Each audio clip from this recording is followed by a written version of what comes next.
2 رکعت نفل پڑھنے پر 2 لاکھ رکعتوں کا ثواب ملتا ہے،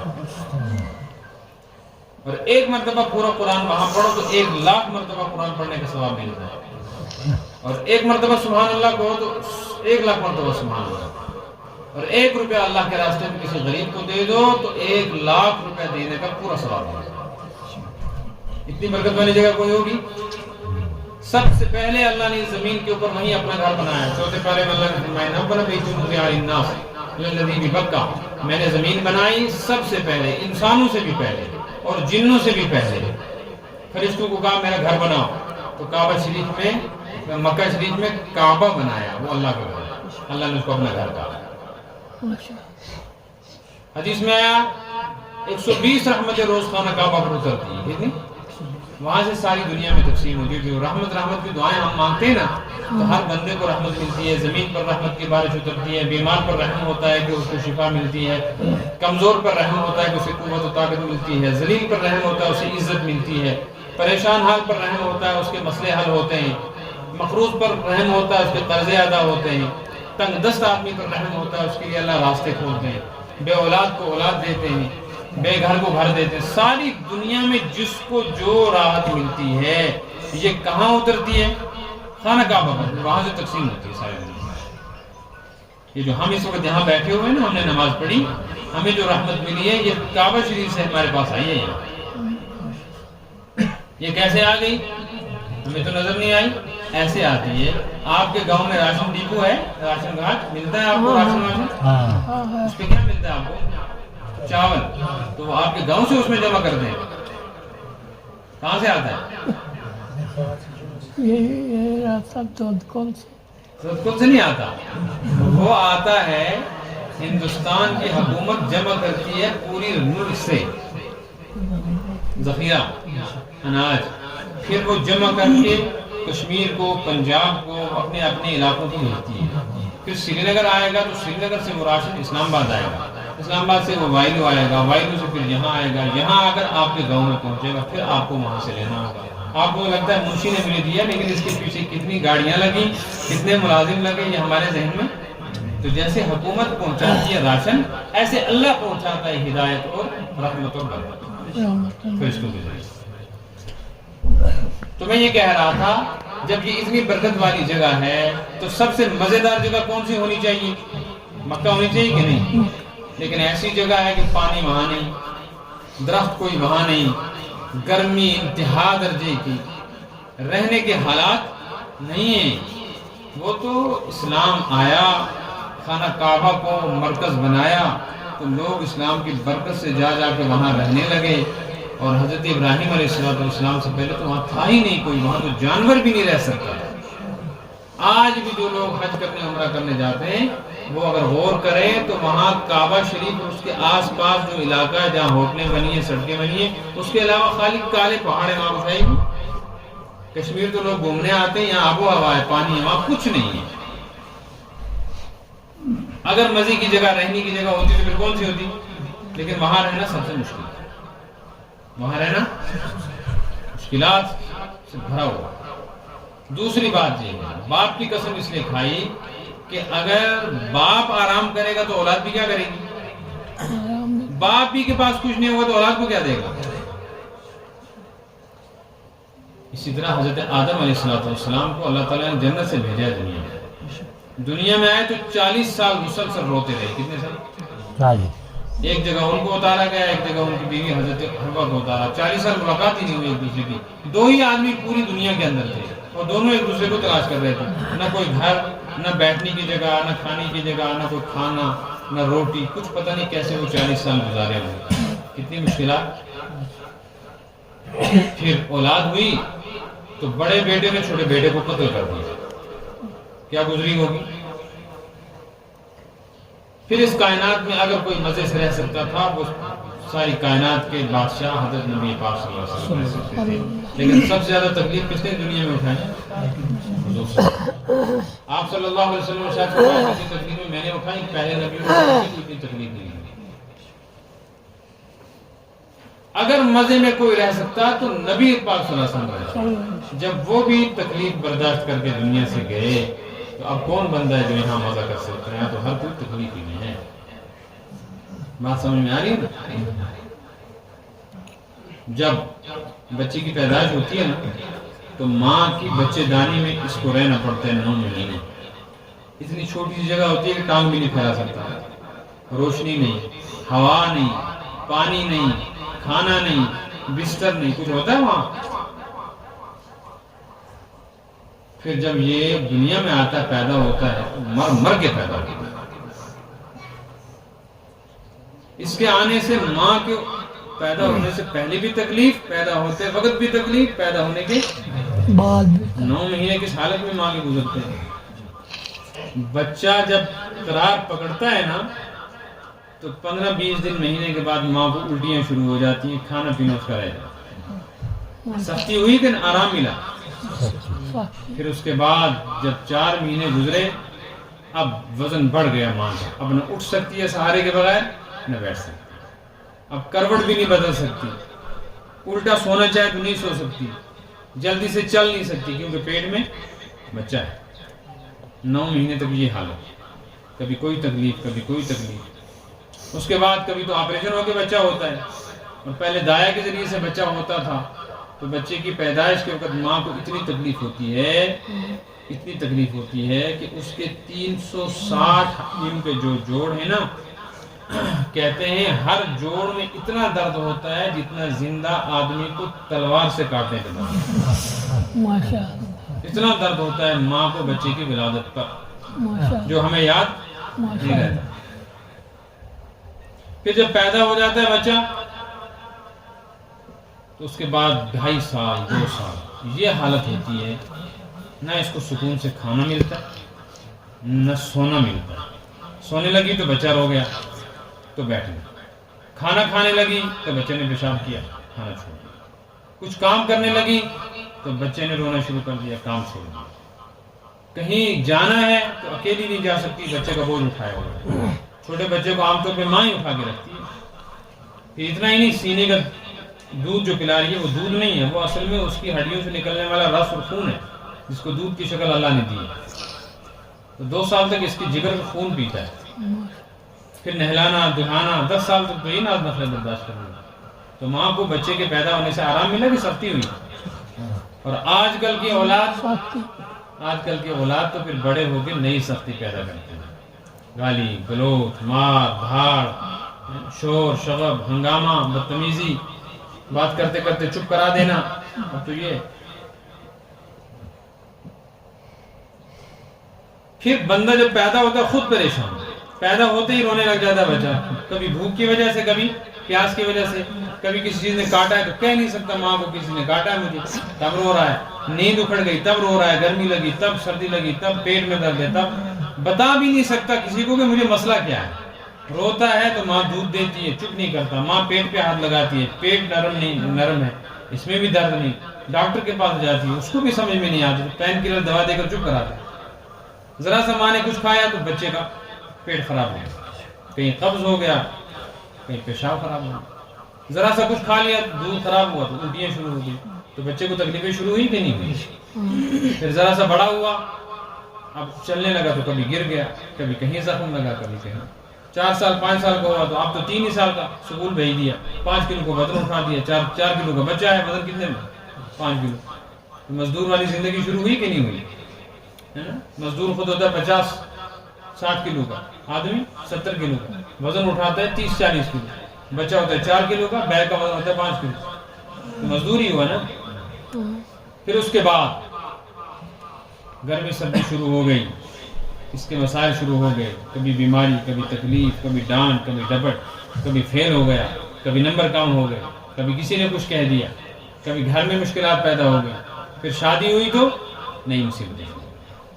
اب اپنی زندگی نہیں، اپنے عیال کو پالنے کی شروعات شروع ہوئی، اور اس کے بعد بچوں کو پالنا.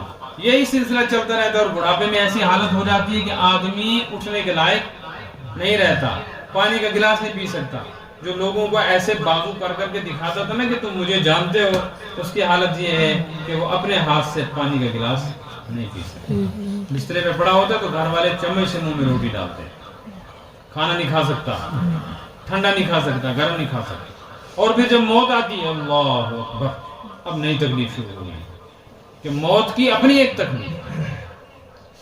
یہ جو ہم کہتے ہیں نا کہ فلاں آدمی کی موت ایسے ہوئی پتہ ہی نہیں چلا، جی ایسا نہیں ہے، پتہ چلتا ہے، ہمیں نہیں لگتا پتہ۔ موت کی تکلیف ہر بندے کو ہوتی ہے، ہر بندے کو۔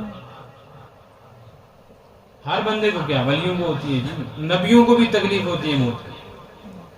حضرت عائشہ حضور صلی اللہ علیہ وسلم کی بیوی ہیں نا، حضرت عائشہ رضی اللہ تعالیٰ، وہ فرماتی ہیں کہ جب میں سنتی تھی نا کسی آدمی کو موت کے وقت تکلیف ہوئی، فلاں ہمسائے کو، فلاں آدمی کو، بستی میں ہوتا ہے لوگ آگے سناتے ہیں، تو فرماتی ہیں میں سمجھتی تھی پتہ نہیں کس گناہ کی وجہ سے تکلیف ہوئی موت کے وقت، لیکن جب نبی پاک صلی اللہ علیہ وسلم کی وفات ہوئی، میری گود میں حضور کا سر تھا، اس وقت میں نے دیکھا حضور کو کتنی تکلیف تھی موت کی، تب مجھے سمجھ میں آیا کہ موت کی تکلیف صرف گناہ سے نہیں ہوتی، موت کی اپنی ایک تکلیف ہے جو گناہ کے بغیر بھی ہوتی ہے، ایک تو گناہ کی وجہ سے، ایک گناہ کے بغیر۔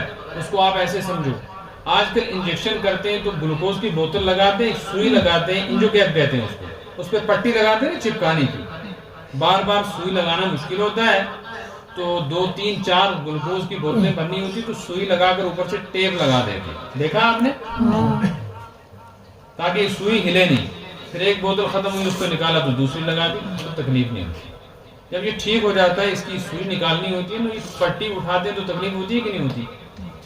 اس پہ گرم پانی ڈالتے ہیں، پھر بھی سی کرتا ہے، ہائے ہائے ہائے کرتا ہے، پھر اس پہ تیل ڈالتے ہیں تاکہ تیل سے نرم ہو کے اس کو اٹھائیں، ضد سے نہیں کرتے، پیار سے اٹھاتے ہیں، لیکن چیخیں نکل جاتی ہیں کیونکہ وہ چپک جاتی ہے نا اس کے ساتھ، تو جلدی سے اٹھتی نہیں، تو کتنے بھی آرام سے اٹھاؤ تب بھی جس کی پٹی اٹھائی جائے گی تکلیف اس کو ضرور ہوگی۔ اس طرح روح جان کے اندر، جان روح کے اندر، جسم کے اندر ایسے گھس جاتی ہے ہڈی میں، ہماری جان گوشت میں، کھال میں، بال میں، ہر جگہ یہ جان پہنچ جاتی ہے۔ اب جب ملک الموت کی جان نکالتے ہیں نا تو گوشت سے اس کو الگ کرتے ہیں، ہڈی سے اس جان کو الگ کرتے ہیں، رگوں سے الگ کرتے ہیں، تو اس وقت تکلیف ہوتی ہے۔ یہ تکلیف ہر کسی کو ہوتی ہے، اور گناہوں کی تکلیف الگ ہے۔ پھر قبر کی تکلیف، قبر کی تکلیف ہر بندے کو ہوتی ہے، پہلی تکلیف، دوسری تکلیف نہیں۔ پہلی کا کیا مطلب ہے؟ جب قبر میں میت کو رکھا جاتا ہے، حضور پاک صلی اللہ علیہ وسلم کا ارشاد ہے کہ قبر کی دونوں دیواریں آپس میں ایسے مل جاتی ہیں اور میت کو ایسے آپس میں چپکا لیتی ہیں۔ یہ صرف کافر کو نہیں ہوتا، یہ ہر کسی کو ہوتا ہے۔ ایک صحابی تھے حضرت سعد، کون؟ حضرت سعد، وہ شہید ہو گئے، ان کو حضور صلی اللہ علیہ وسلم نے خود اپنے ہاتھ سے اٹھا کے کس میں رکھا؟ جب ان کا انتقال ہوا نا تو حضور صلی اللہ علیہ وسلم کے چہرے کا رنگ ہی بدل گیا، اور آسمان پہ عرش بھی ہلا ان کی وجہ سے۔ لیکن جب دفن کر دیا، مٹی ڈالی، حضور صلی اللہ علیہ وسلم وہیں کھڑے تھے تو آپ صلی اللہ علیہ وسلم کے چہرے کا رنگ بدل گیا، ایک دم غم کے اثرات شروع ہوئے۔ تھوڑی دیر کے بعد پھر آپ کے اثرات، آپ کے چہرے پر خوشی کے اثرات آئے۔ صحابہ نے کہا یا رسول اللہ صلی اللہ علیہ وسلم کیا بات ہوئی، آپ کیوں پریشان ہو گئے؟ آپ نے فرمایا سعد کو میں نے زمین میں رکھا کیونکہ باقی تو نہیں دیکھ سکتے تھے، حضور کو فرشتوں نے دکھایا، اللہ نے، کہ پھٹا ڈال کے مٹی ڈالی تو سعد کی قبر کی دونوں دیواریں آپس میں مل گئیں۔ اس سے مجھ کو تکلیف ہوئی کہ تو شہید ہو گیا، اس کو پھر بھی تکلیف ہوئی، لیکن تھوڑی دیر کے بعد دیواریں پھر دور ہو گئی۔ سمجھ میں آ رہی ہے نا؟ یہ ہر کسی کو دیکھنا ہے، بس اتنا ہی ہوتا ہے۔ جیسے ایک دوست دوسرے دوست کو پکڑ کے زور سے اپنے گلے سے لگایا تو کبھی کبھی چیخ نکل جاتی ہے نا، کہنا آج میری ہڈی ٹوٹ گئی، تو یہ محبت میں کر رہا ہے، لیکن تکلیف تو قبر بھی ایسے محبت میں ہی دباتی ہے، لیکن تکلیف تو ہوتی ہے۔ دوسرے کو ایسے کسا جاتا ہے جیسے پولیس والے کسی کو رسیوں سے کس لیتے ہیں، کافر کو اس طریقے سے قبر کستی ہے۔ تو میں یہ کہہ رہا تھا تکلیف کے بغیر کوئی نہیں۔ جب ہر بندے نے تکلیف ہی اٹھانی ہے، پھر بندہ وہ تکلیف اٹھائے نا جس تکلیف کے بعد کیا ملے؟ آرام۔ اگر دن بھر کی تکلیف کے بعد رات کو پھر تکلیف شروع ہوئی تو فائدہ کیا ہوگا؟ مزدور نے صبح 9 بجے سے لے کے 5 بجے تک سردی گرمی دھوپ بارش برداشت کی، وزن اٹھایا، کپڑے خراب کیے، اپنے نچلی منزل سے 10ویں منزل تک ملبہ مٹیریل لے کر گیا، اور رات کو آ کے بخار ہو گیا، درد ہو گیا، ایک ذرا نیند نہیں آئی، الٹیاں شروع ہو گئی، تو کیا فائدہ ہوا دن کی محنت کا؟ وہ جو 500 روپے کمائے تھے 1000 روپے کی دوائی لانی پڑے گی۔ ہوتا ہے کہ نہیں ہوتا ایسا کبھی؟ ایک محنت ہی ہے کہ دن بھر کی محنت کر کے رات کس میں گزارو؟ مصیبت میں۔ تو جو کمایا وہ سارے کا سارا دوا پہ لگا، اور دوا سے پھر معدہ بھی خراب ہو اور پیٹ بھی خراب۔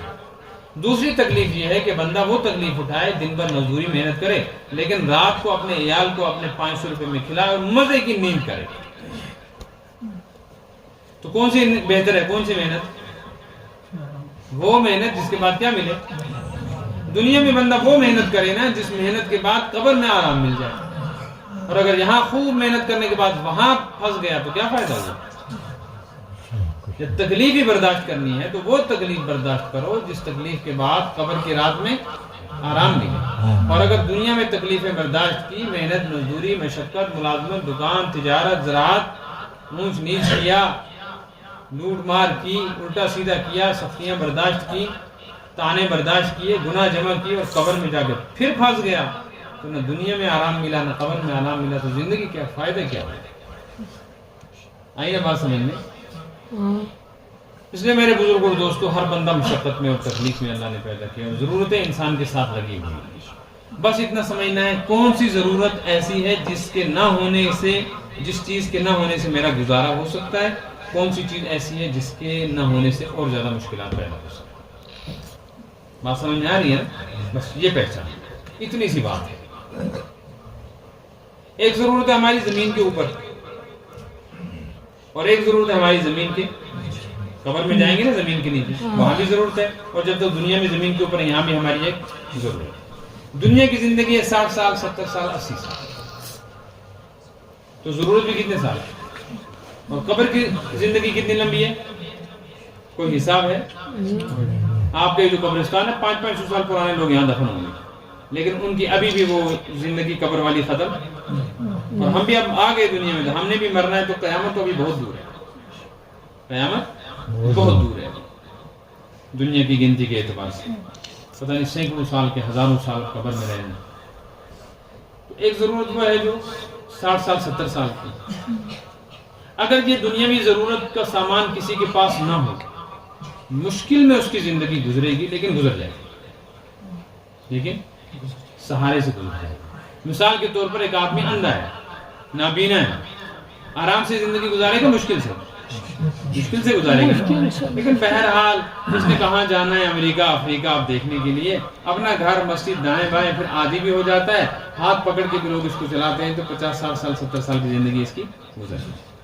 بندہ اس کے پاس زبان نہیں ہے، تو وہ کر کے اشارہ کر کے اپنی بات گھر والوں کو سمجھا لیتا، مشکلات تو ہے لیکن سنتا نہیں ہے، ضرورت ہے کان مگر سنتا نہیں ہے، تو مشکل میں ہے، تو گھر والے بھی اشارہ کر کے بات اس کی ضرورت پوری ہو جاتی ہے۔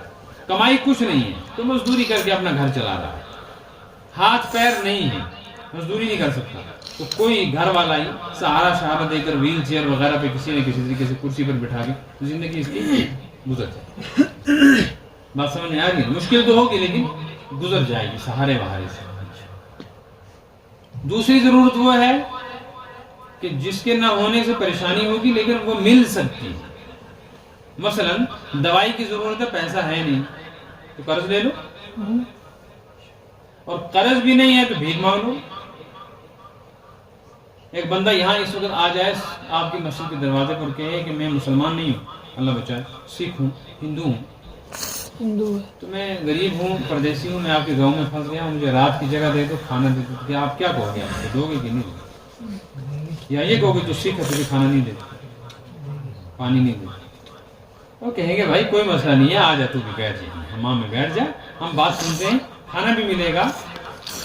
پھر وہ صبح آپ کو کہے مجھے 100 روپے دے دو کرایہ اسلام آباد، تو دو گے کہ نہیں دو گے؟ اس کا مذہب بھی رکاوٹ نہیں بنے گا۔ دنیا ایسی چیز ہے، رات کی جگہ بھی مل سکتی ہے، گھر کے بغیر اس دنیا میں لاکھوں نہیں کروڑوں انسان ہیں جن کے پاس گھر نہیں ہے، کروڑوں انسان ہیں جن کے پاس زمینیں نہیں ہیں، کاروبار نہیں ہے، تجارت نہیں ہے، زراعت نہیں ہے، بھیک مانگ کے گزارا ان کا ہو رہا ہے۔ اور اندھے بھی، لولے بھی، لنگڑے بھی، بیمار بھی، اور لا علاج بیماریوں میں مبتلا، کینسر والے. ابھی میں نے پچھلے دنوں میں ایک آدمی کو دیکھا، اس نے بچہ اٹھایا ہوا تھا، شاید 2 سال کا بچہ ہوگا، 2 یا 3 سال کا، اور پتا کہ اس کو کینسر ہے. کتنے سال کے بچے کو؟ پھر اس کے بعد میں نے اور ایک تماشا دیکھا، ایک اور بچے کو دیکھا، وہ شاید 2 سال سے بھی کم کا ہے، 2 سال سے کہا اس کو 1 سال سے بلڈ کینسر ہے. اس کا کون سا گناہ؟ اب جس کو یہ تکلیف ہو جاتی ہے وہ چھوڑتی نہیں.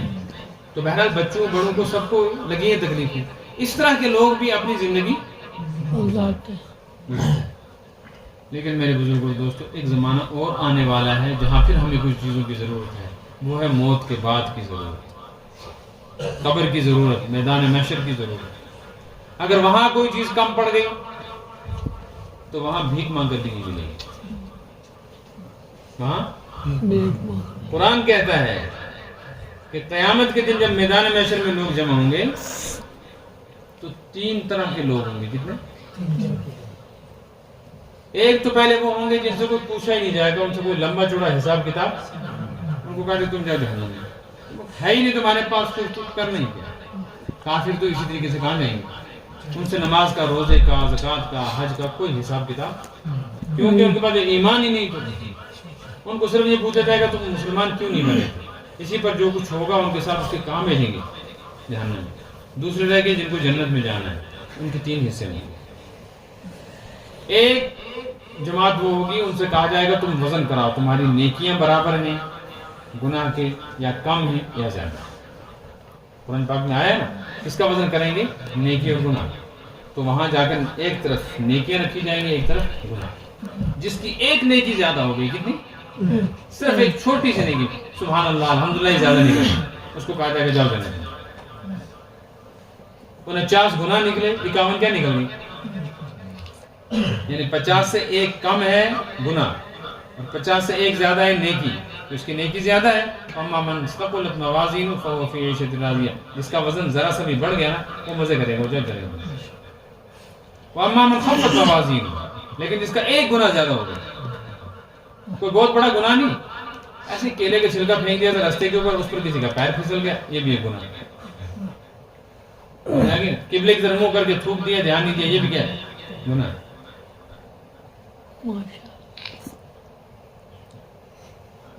اس پر بھی ایک گناہ زیادہ ہو گیا، اس کو کہا جائے گا فَأُمُّهُ حَاوِيَةٌ، تیرا چھٹکارا نہیں ہو سکتا، پھر جہنم میں جانے جانا ہے. اپنے گناہ کے برابر سزا بھگت کر پھر جنت میں بھیجیں. کتنی جماعتیں ہوں گی؟ تیسرے وہ ہوں گے، یہ سمجھانا ہے صحیح. تیسرا وہ طبقہ ہوگا جب وزن کرائیں گے نا، ان کے گناہ بھی 50 نکلیں گے، نیکیاں بھی کتنی نکلیں گے؟ برابر ہو جائے گا ترازو.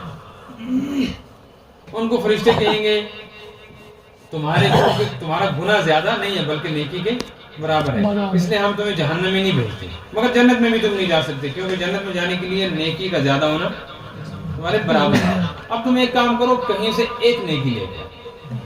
کیا لا؟ کون سی نیکی؟ تہجد کی، زکوٰۃ کی، حج کی، عمرے کی، جہاد کی، کہنا نا. بس تم اتنی نیکی لے آؤ کہ تم نے کبھی یہی کہ بسم اللہ کر لیا کھانا کھاتے ہیں، شکر کر لیا ہو کسی نے اللہ کا، کسی کو پوچھ لیا ہم صاحب ٹھیک ہو، اس پر بھی نیکی ملتی.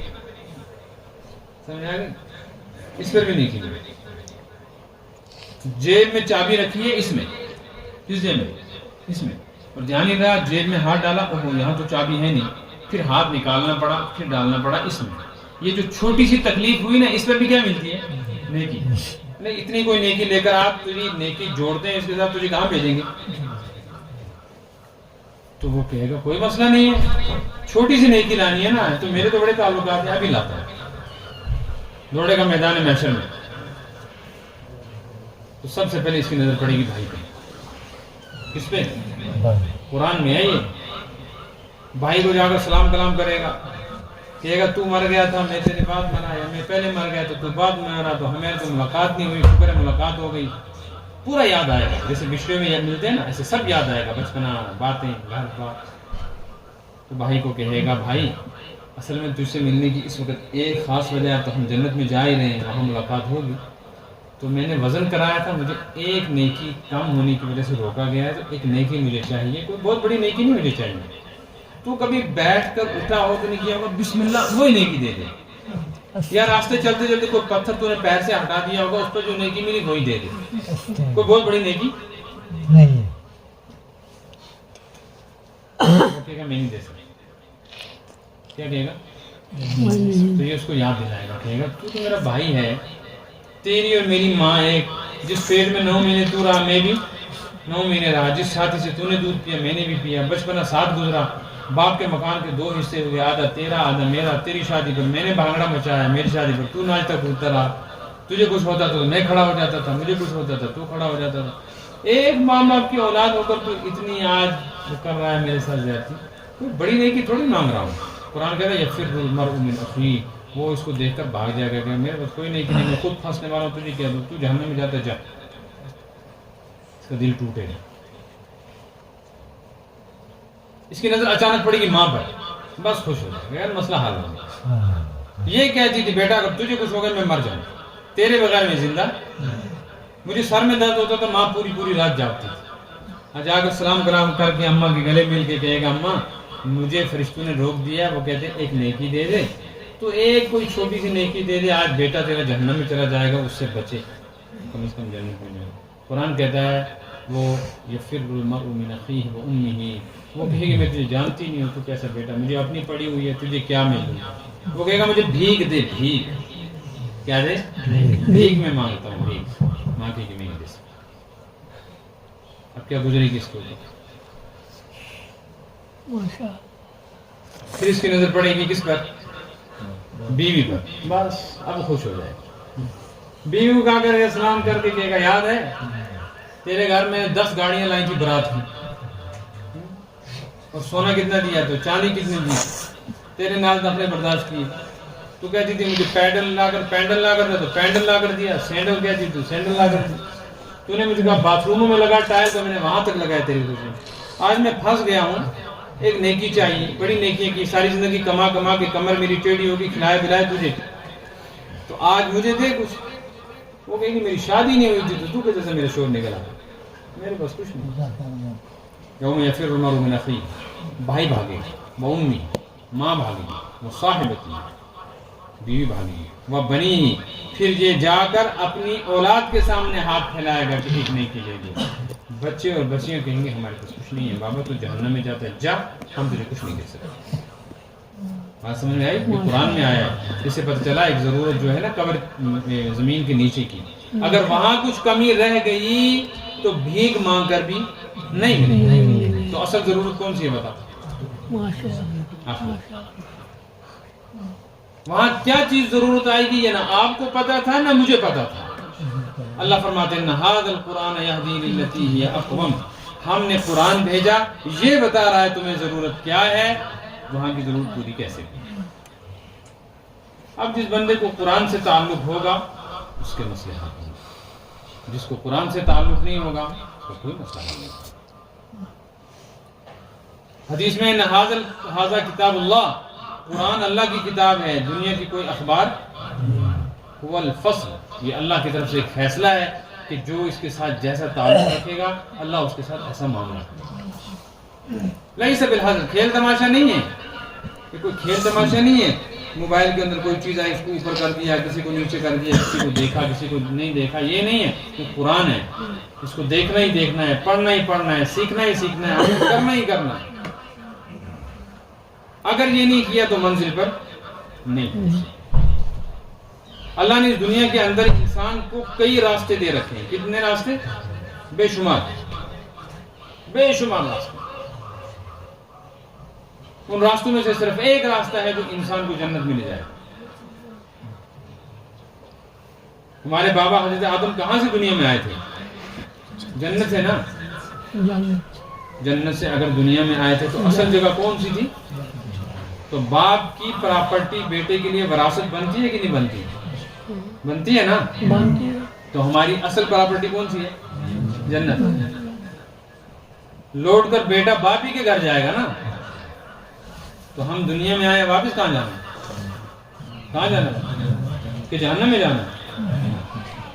کہتے کسی کو پوچھا تو تم مر کے جنت میں جائے گا جہنم میں جائے گا؟ اس نے کہا جہاں پیسے ملیں گے وہاں چلا جاؤں. پیسے کی طلب تھی نا، اس لیے نہ جنت کی حیثیت نہ جہنم کی، جہاں پیسے ملے وہاں. اور کسی زمانے میں کہتے کہ عورت چلتی تھی چلے کلام میں، آج تو گاڑیاں آج سہولتیں، آج سے 50 سال پرانی بات ہے. چلے کلام میں کوئی عورت بیچاری کسی راستے سے جا رہی تھی، شام ہو گئی تو کسی آدمی نے دیکھا ایک بزرگ خاتون سڑک میں چل رہی ہیں، گاڑی بھی نہیں ہے، برف گر رہی ہے، چلے کلام ہے، پوری بھیگی ہوئی ہے. تو کسی نے اس کو کہا کہ اماں کہاں جا رہی ہے؟ کہاں گاؤں میں جا رہی ہے. مثال کے طور پہ آپ کا عالم یا ادھر لال میں کوئی گاؤں ہوگا، چلتے چلتے اب شام ہے. میں نے کہا کوئی جانور کھا جائے گا اور لمبا سفر ہے ابھی، تو بھیگ بھی گئی ہے، برف پڑ رہی ہے، اندھیرا ہو جائے گا، تو اور آپ تو ہمارے یہاں رہ جائیں. اس عورت نے سوچا، بوڑھی نے بیچاری نے، میں بھی کہاں جاؤں گی، اب یہ کہہ رہے ہیں تو رات کو یہیں رہ جاتی ہوں، بھیگ بھی گئی ہوں، صبح چلی گئی. کوٹھے ہوتے تھے نا، تو کوٹھوں میں آگ جلا کر چولہے کے آگے اس کو بٹھایا، آگ جلی، چولہے کے پاس کو بٹھایا، کپڑے بھیگے ہوئے تھے، سردی سے ٹھٹر گئی تھی، چائے گرم کر کے اس کو پلائی، کپڑے شپڑے سوکھے تو اس کو آرام ملا. اس نے دعا کی، ہاتھ اٹھا کے کہنے لگے، یا اللہ تو نے یہاں مجھے آگ سے آرام دیا نا، تو مر کے بھی آگ ہی دے. انسان کی فطرت ایسی ہے نا کہ جس چیز سے ذرا سا فائدہ ملے، انجام اس کا کیا ہو وہ نہیں دیکھتا، بس یہ سمجھتا ہے کہ یہ یہاں بھی ملے وہاں ملے. تو وہاں کیا کہیں گے جب اللہ کہے گا جنت میں جاؤ گے کہ جہنم میں؟ کیا جواب دیں گے؟ کون کہے گا جہنم میں جاؤں؟ سب جنت مانگیں گے. تو اللہ فرمائے گا ٹھیک ہے، جنت میں جانے کا ایک راستہ ہے، وہ تمہیں بتایا تھا، اس راستے پر چل کے آئے تو جاؤ. اس راستے پر چل کے نہیں آئے تو جنت کا راستہ نہیں. ایک آدمی بیمار ہو بہت زیادہ، گھر والے اس کو کہاں لے جائیں گے؟ اسپتال یا پولیس تھانے میں یا اسکول میں؟ سوچنے کی بات ہے نا.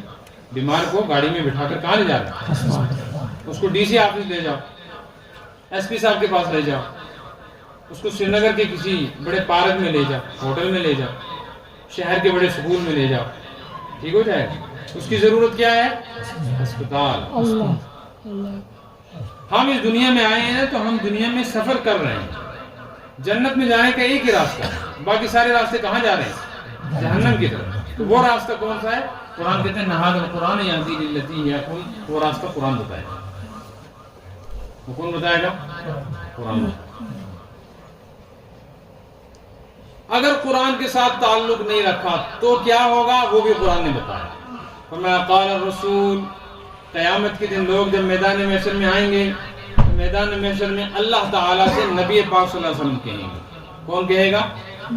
حضور کہیں گے. کس سے؟ سوچو. دعویٰ کون کرے گا؟ نبی. کس کی بارگاہ میں؟ کیا کہے گا؟ قال الرسول، رسول کہیں گے یا ربی، اے میرے رب، ان قومی، میری قوم نے. حضور کی قوم کون سی ہے؟ حضور کی قوم کون سی؟ ہم ہی ہیں، ہم حضور کی قوم ہیں، قوم مومن ہم. ان قومی، حضور فرمائیں گے میری قوم نے، اتخذوا هذا القرآن مہجورا، دنیا میں میرے قرآن کو چھوڑا، ان نے میرے قرآن کو چھوڑا. نہ انہیں پڑھنا سیکھا، نہ پڑھا، نہ عمل کیا، نہ اس کے معنی مطلب سیکھے، نہ کسی کو سکھایا، خود بھی ساری زندگی اس طریقے سے رہے، اہل و عیال کو اولاد کو بھی ایسا کرے.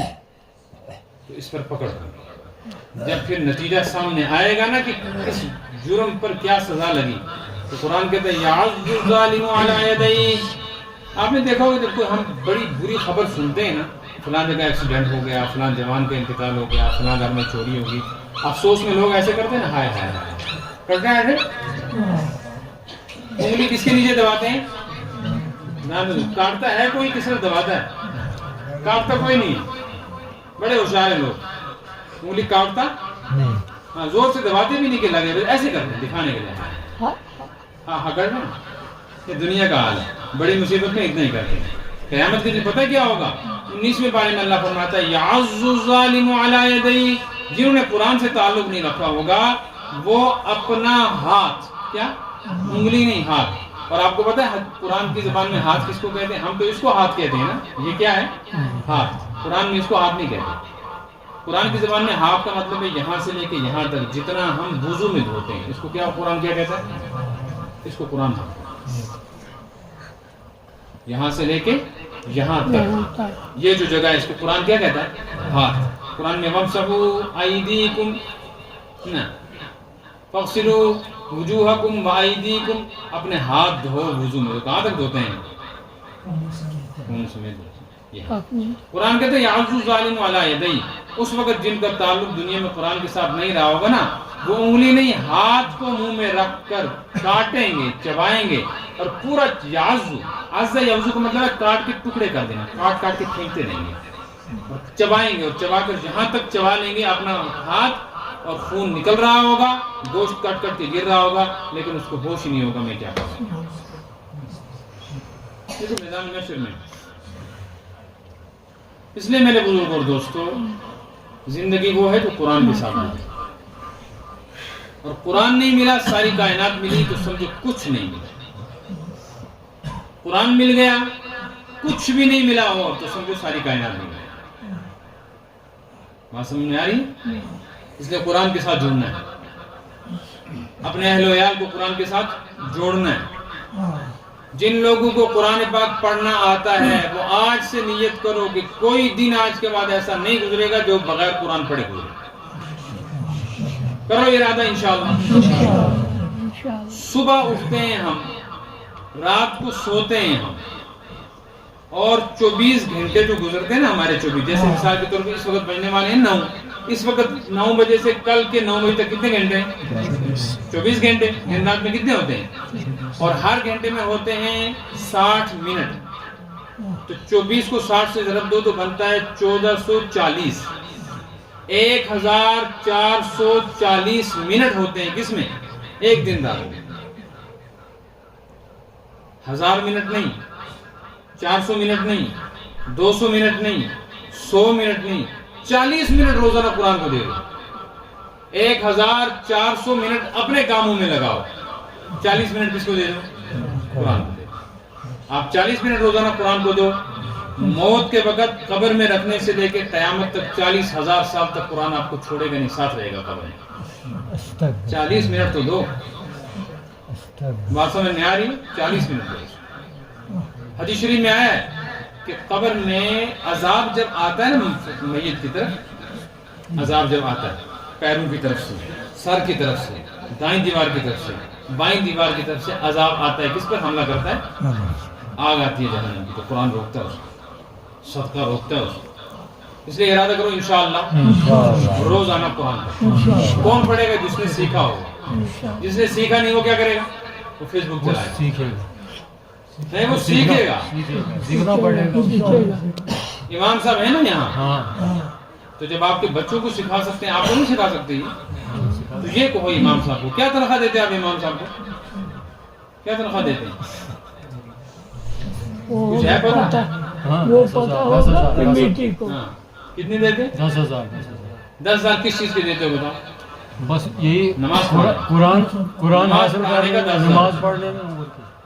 نماز میں کیا ضروری ہے؟ نماز میں اگر کسی آدمی نے سبحان ربی الاعلیٰ نہیں پڑھا نماز ہو جائے گی، سبحان ربی العظیم نہیں پڑھا تو نماز ہو جائے گی، سبحانک اللہم و بحمدک و تبارک اسمک نہیں پڑھا تو نماز ہو جائے گی، سمیع اللہ لمن حمیدہ نہیں پڑھا تو نماز ہو جائے گی، اللہ اکبر اٹھنے بیٹھنے میں نہیں کہا تو نماز ہو جائے گی، درود شریف نہیں پڑھا آخر میں تو نماز ہو جائے گی، ربنا آتنا فی الدنیا نہیں پڑھا تو نماز ہو جائے گی، لیکن قرآن نہیں پڑھا تو نماز نہیں ہوگی۔ بات سمجھ میں آ رہی ہے؟ اس لیے قرآن زیادہ ضروری ہے کہ نہیں؟ جس نماز کے لیے آپ امام کو 10,000 دیتے ہو وہ قرآن آتا ہی نہیں تو نماز کیسے پڑھو گے آپ؟ اس لیے امام صاحب کو ہم دیتے تھے آپ کو 10,000، آج سے دیں گے انشاءاللہ 15,000، امام صاحب ہمارا قرآن ٹھیک کریں۔ سمجھ میں آ گئی؟ آپ یہ نہیں سوچنا امام صاحب نے کہیں اس کو کیا کہا ہوگا کہ میری تنخواہ بڑھاؤ۔ یہ تو میں ہر جگہ کہتا ہوں کہ بھائیو نماز تو آپ میں سے کوئی بھی پڑھا دے گا، اگر امام جانا ہوگا تب بھی نماز تو پڑھیں گے نا، کوئی حاجی صاحب کوئی داڑھی والا نماز تو پڑھا دے گا۔ قرآن ہر کوئی نہیں پڑھا سکے گا، قرآن حافظ ہی پڑھا سکے گا۔ اگر آپ کی مسجد میں یہ ہے تو کہو ہمیں سکھاؤ قرآن۔ اگر عصر سے لے کے مغرب تک وہ بچوں کو سکھا رہا ہے، مغرب سے عشاء تک آپ لوگوں کو کیا کام ہے گھر کے اندر؟ آ جاؤ نا مسجد میں بیٹھو، امام کو کہو ہماری سورہ فاتحہ یاد کراؤ، ہماری چند صورتیں یاد کراؤ، دعائے قنوت اور تحیات یاد کراؤ، کم از کم ہماری نماز تو ٹھیک ہو، ورنہ پتہ ہے کیا ہوگا؟ آپ صلی اللہ علیہ وسلم نے ارشاد فرمایا کہ ایک بندہ 60 سال نماز پڑھتا ہے. کتنا؟ 60 سال نماز پڑھتا ہے، ساری زندگی اس کا مطلب ہے نماز پڑھے، لیکن اس کے نامہ اعمال میں ایک نماز بھی درج نہیں ہوتی. ایسا تو نہیں کہیں ہم انہی لوگوں میں ہوں کہ ہم نمازیں بھی پڑھ رہے ہوں، نفل بھی، لیکن نماز ہو ہی نہ رہی. اس لیے قرآن سیکھیں، بچوں کو بھی سکھاؤ، بچوں کو بھی سکھاؤ. آپ نے اپنی اولاد کو زمین نہیں دی، کاروبار نہیں دیا، دنیا کی کوئی تعلیم نہیں دی، کچھ نہیں دے سکے، لیکن قرآن دے دیا نا، آپ نے سب کچھ دے دیا اپنی اولاد کو. اور آپ نے اپنی اولاد کو ڈاکٹر بنا دیا، ماسٹر بنا دیا، دکان زمین جائیداد دی، لیکن قرآن نہیں سکھا سکے، دین نہیں سکھا سکے، آپ نے اپنی اولاد کو ذبح کر دیا. آپ کو معلوم ہے اس دور میں اپنی ان کا جوان کا بچوں کا سب سے بڑا دشمن کون ہے؟ ہم کہتے ہیں موبائل نے خراب کر دیا، ہمسایوں نے خراب کر دیا، رشتہ داروں نے کر دیا. نا، کوئی نہیں کرتا. سب سے بڑا دشمن باپ ہوتا ہے اپنی اولاد. وہی بچے خراب ہوتے ہیں جن کا باپ اپنی اولاد کو خراب کرنا چاہتا ہے، وہی بچے خراب ہوتے ہیں. یہ تو سوچتے ہو کہ میرا بچہ شادی کر کے موت تک، شادی 25 سال میں لڑکا کرے گا زیادہ سے زیادہ، ورنہ یہاں 30 سال 35 سال میں شادیاں ہوتی ہیں. 25 سال میں بھی اگر ہوا تو اگر اس کی 80 سال عمر ہوئی، 80 میں سے 25 نکالو، باقی کتنے بچ گئے؟ کتنے سال؟ 55 ہے نا. تو اگر آپ نے اس کو پڑھایا نہیں، کچھ نہیں کیا، تو 55 سال اس کے بیچارے کی جہالت میں گزریں گے، مزدوری میں سختی اٹھائے گا، یہی ہوگا نا. لیکن اگر قرآن نہیں سکھایا تو قبر میں رکھنے سے لے کر جنت میں جانے تک سارا زمانہ اس کا خراب ہے، ساری زندگی خراب ہے. اس لیے اپنی اولادوں کو قرآن کے ساتھ، نماز کے ساتھ جوڑو، مکتب اور مسجد کے ساتھ. اپنی اولادوں کو پکڑو انگلی سے، بچپنے میں ان کو لے کے آؤ مسجد میں، ان کو بیٹا یہ ہے اللہ کا گھر، 5 وقت یہاں آنا ضروری ہے. اور اپنی اولادوں کو قرآن پڑھانے پر لگاؤ. گھر میں بچوں کو کہو قرآن پڑھو، سارا دن جو کام کرتی ہو آدھا گھنٹہ قرآن کے لیے نکالو، تاکہ گھروں میں برکتیں آئیں. صرف برکت کے لیے نہیں، دنیا آخرت کے مسئلے اسی سے حل ہیں. نمبر 2، نمازوں کی پابندی کریں. خود بھی، اپنے اہل و عیال کو بھی کہیں. آج آپ کے یہاں مکتب کا پروگرام ہے، بچوں نے قرآن پاک مکمل کیا ہے، تو آپ سب یہاں جمع ہیں ان کی حوصلہ افزائی کے لیے. آپ نے کبھی دیکھا کہ کوئی بچہ میٹرک میں پاس ہوا ہو اور پھر مسجد میں اس کے لیے اس طرح پروگرام بنایا ہو اور دستار لگائی ہو؟ کسی کا ہوا؟ 12ویں میں پاس ہوا کوئی، اس کو لگایا. کوئی کالج پڑھ کے آیا، اس کو لگایا. جب بھی آپ دیکھو گے کن کو لگا رہے ہیں؟ یہ اللہ دکھا رہا ہے کہ جو میرے قرآن کے ساتھ یہ لگ رہے ہیں، ابھی نے صرف الفاظ ہی سیکھے ہیں. تو میں یہ عزت دے رہا ہوں کہ علماء جمع ہوں گے، امام جمع ہوں گے، نمازی جمع ہوں گے، اپنے گھر میں سامنے لا کر دستار لگواؤں گا. قیامت کے دن اپنے عرش کے سامنے لا کر دستار لگواؤں گا. اس وقت نام بولا جائے گا نا کہ فلاں بچہ، اس کے باپ کا یہ نام ہے، اس نے قرآن پڑھا ہے. اس طرح میدان محشر میں آواز آگی کہ فلاں بچہ، فلاں آدمی جس نے بچپن میں قرآن ناظرہ پڑھا تھا، یہ حفظ، اس کے باپ کو بلاؤ، باپ کا یہ نام ہے، فلاں جگہ رہتا تھا، تو اس کو دستار لگائی جائے گی. میدان محشر میں کیسی عزت ہوگی؟ کون نہیں چاہتا یہ؟ اس لیے اپنی اولادوں کو کیا پڑھاؤ؟ قرآن. گھروں میں قرآن کی تلاوت کا ماحول. اللہ تعالیٰ ان بچوں کو جن نے قرآن پاک پڑھا ہے، اللہ کے لیے قرآن پاک کی مبارک فرمائے. آپ کے ہاں ماشاءاللہ سنا کہ بچے حفظ بھی کرتے ہیں. عام طور پہ حفظ کرنے کے لیے بچوں کو مدرسے میں جانا پڑتا ہے. اگر آپ کی مسجد میں بچے حفظ کرتے ہیں تو یہ آپ کے امام صاحب کی محنت کا کمال. اللہ ان کو جزائے خیر دے. جن بچوں نے قرآن پاک مکمل پڑھا ان کے لیے بھی، ان کے گھر والوں کے لیے، باپ کے لیے بھی بہت بہت مبارک ہے. استاد کے لیے بھی بہت مبارک ہے، بلکہ پوری بستی کے لیے یہ برکت ہے. ہمارے پاس ہر آدمی کے پاس موبائل ہے کہ نہیں ہے نا؟ موبائل، اس موبائل میں بیٹری بھی آپ فل رکھو اور اس کے اندر آپ 200-300 روپے کا ریچارج بھی ڈالو اور موبائل بھی 1 لاکھ روپے کا لاؤ، لیکن ٹاور نہ آتا ہو تو موبائل کی کوئی قیمت ہے؟ فون آ سکتا ہے کسی کا، جا سکتا ہے؟ کچھ نہیں. بستی میں ٹاور کا ہونا ضروری ہے. اس طرح یہ جو مسجد، مدرسہ اور مکتب ہے نا، یہ بھی ایک ٹاور ہے کہ ہمارے ایمان کو یہیں سے پہنچتی ہے طاقت. جب مسجد نہیں ہوگی، مکتب نہیں ہوگا، مدرسہ نہیں ہوگا، کروڑ پتی آدمی ہوگا، وہ ایسے ہی ہوگا جیسے بغیر ٹاور کے موبائل کوئی قیمت نہیں. اس لیے ان چیزوں کی قیمت سمجھیں، ان بچوں کی عزت کریں. آپ کے گھر میں ایک بچہ ہے اس نے ناظرہ قرآن پڑھا ہے، دوسرا بچہ ہے اس نے میٹرک میں 500 نمبر لائے ہیں، آپ کو بیٹا تو نے بہت محنت کی لیکن عزت اس کی زیادہ ہے چونکہ اس نے قرآن پڑھا ہے، پہلے یہ بیٹھے گا پھر تو بیٹھے گا۔ گھر میں چیز لے جاؤ، جس نے قرآن پڑھا ہے، جس کو زیادہ صورتیں یاد ہیں، پہلے چیز اس بچے کو دو، اس کے بعد دوسرے بچے کو۔ بات سمجھ میں آ گئی؟ آپ کے گھر میں بچی ہے، ایک بچی کالج میں پڑھتی ہے لیکن نماز نہیں پڑھتی، قرآن نہیں پڑھتی، ایک بچی بیچاری ہے اس نے کچھ نہیں پڑھا، خالی قرآن پاک پڑھا ہے، نماز پڑھتی ہے۔ آپ گھر میں چیز لاؤ، پہلے اس بچی کو دو، اسی کی برکت سے گھر چل رہا ہے آپ، اسی کی برکت سے قبر بنے گی آپ کی، اسی کی برکت سے میدان محشر میں نجات ملے گی۔ تو قرآن کی عزت کرو، نماز کی عزت کرو، خود بھی قرآن کے ساتھ نماز کے ساتھ اپنا تعلق مضبوط کرو۔ اللہ تبارک و تعالی ہم سب کو اس مسجد کو بھی آباد رکھے، کشتی کو بھی آباد رکھے، اس درسگاہ مکتب کو بھی اللہ آباد رکھے، پڑھنے پڑھانے والوں کی محنتوں کو قبول فرمائے۔ جو کچھ کہا گیا ان باتوں پر اللہ مجھے نصیب فرمائے۔ ربنا تقبل منا انك انت السميع العليم وتب علينا انك انت التواب الرحيم۔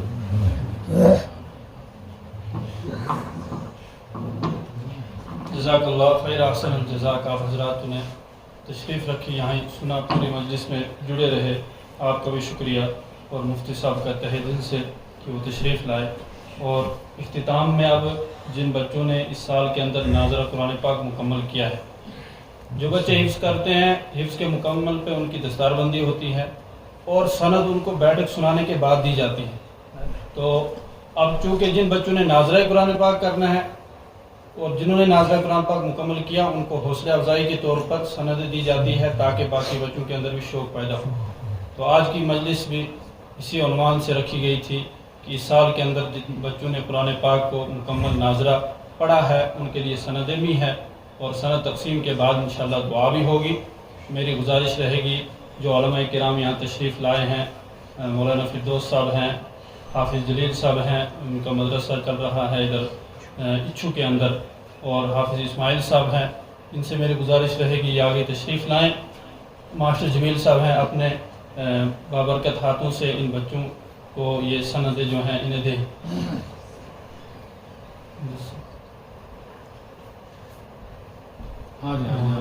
جن بچوں کا نام بولا جائے گا وہ یہاں سے تشریف لائیں آگے سے، اور جو بچیاں ان کے والدین ہیں ظاہر ہیں وہ بھی۔ والدین سے ایک گزارش ہے کہ چند بچوں کی شکایتیں ہیں یہ کہ وہ 10 پارے 15 پارے حفظ جب کرتے ہیں تو اس چیز پر مجھے تو دکھ ہوتا ہی ہے کہ نہ جانے یہ میری ہی بدقسمتی ہے یا آپ لوگوں کی بدقسمتی ہے کہ بچے جب 10 پارے 15 پارے سپارہ حفظ کیا اور اس کو چھوڑ دیتے ہیں، وہی بچہ آوارگی میں لگ جاتا ہے، بہت دکھ ہوتا ہے۔ اس لیے ان والدین سے گزارش ہے کہ جن کے بچے، میں بار بار ہر مجلس میں یہ بات کہتا ہوں کہ جن کے بچے حفظ کر کے چھوڑ رہے ہیں یہ ان کے لیے بہت بڑی وعید ہے۔ اس چیز پر روئیں کہ ہمارے بچے ایسا کیوں کر رہے ہیں۔ اگر استاد کی وجہ سے کوئی زیادتی ہے تو وہ بھی پوچھا جائے، لیکن بچے کی کوئی خامی ہے تو اسے دور کرے۔ برائے کرم ایسا نہ کرے، بچے کی زندگی کے ساتھ بھی کھلواڑ نہ بنائیں، آدھے راستے میں بچے کو نہ چھوڑیں۔ اور جن بچوں نے مکمل کیا ہے وہ ہرگز نہ والدین سمجھے نہ بچہ سمجھے کہ